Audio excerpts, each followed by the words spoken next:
guys, evening ஸ்நாக்ஸ்க்கு இந்த 100 ரூபாய் வச்சு என்னென்ன சாப்பிடலாம் பார்க்கலாம். Few moments later. ஈவினிங் ஸ்நாக்ஸ்க்கு இந்த 100 ரூபாய் வச்சு என்னென்ன சாப்பிடலாம் வாங்க பார்க்கலாம். ஃபர்ஸ்ட் பானிபூரி போய் கேட்டேன், பானிபூரி இல்லைன்ட்டாங்க. அதனால தயிர் பூரி ஆர்டர் பண்ணியிருக்கோம். வெயிட் பண்ணுவோம். நமக்கு கடைசியில் தயிர் பூரி கிடச்சிச்சு கைஸ். வாங்க டேஸ்ட் பார்க்கலாம். இது எடுக்கிறதுக்கே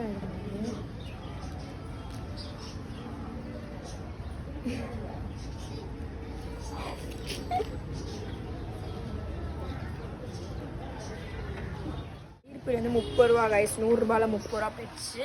மீதினா சாப்பிடலாம் பார்க்கலாம். ஆனால் தயிர்பூரி நல்லாயிருக்கு, ஓகே தான், நல்லா தான் இருக்குது. பேலன்ஸ் 70 ருபீஸ்க்கு என்ன சாப்பிடலாம் வாங்க பார்க்கலாம். பேக்கரி போகலாம். 12 ரூபாங்க இது. எத்தியாக்கா 12 ரூபா. பேலன்ஸ் வந்து இது சில்லறைக்கு 20 ரூபாய்க்கு பார்க்கலாம். ஐயோ லெத்தர் சொல்கிற மாதிரி இருக்குது. ஏன்னா அது பானிபூரி கிட்ட தயிர் பூரின்னு இருக்குறாங்க. கொக்கோ கோலா எடுக்க போனால் ஸ்ப்ரைட்டுன்றாங்க. ஸ்ப்ரைட் ஆனே இதில் மாற்றி எடுத்துன்னு வந்துட்டேன்னு நினைக்கிறேன். நம்ம கிட்ட இருக்கிறது ரவுண்டாக 50 ரூபா கிட்ட தான். அதனால சிக்கன் தோட தாத்தா கிட்ட கேட்டிருக்கேன். அது தரேன்னு சொல்லியிருக்காரு. நானே கஷ்டப்பட்டு கேட்டிருக்கேன்.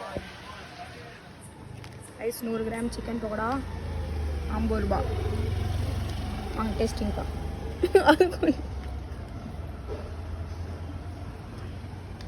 சாஃப்டாலாம் இல்லை, ஓரளவு க்ரிப்பாக இருக்கு.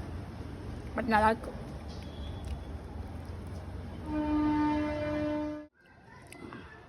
அவள் தான் கைஸ். கடைசியில் இலையே தட்டு எல்லாம் லாஸ்ட்டாக 5 ருபீஸ்க்கு பைட் சாப்பிட்டு 3 ரூபா வாலெட்டில் பார்த்துக்கலாம். அத்தை வெளியில் பார்க்கலாம்.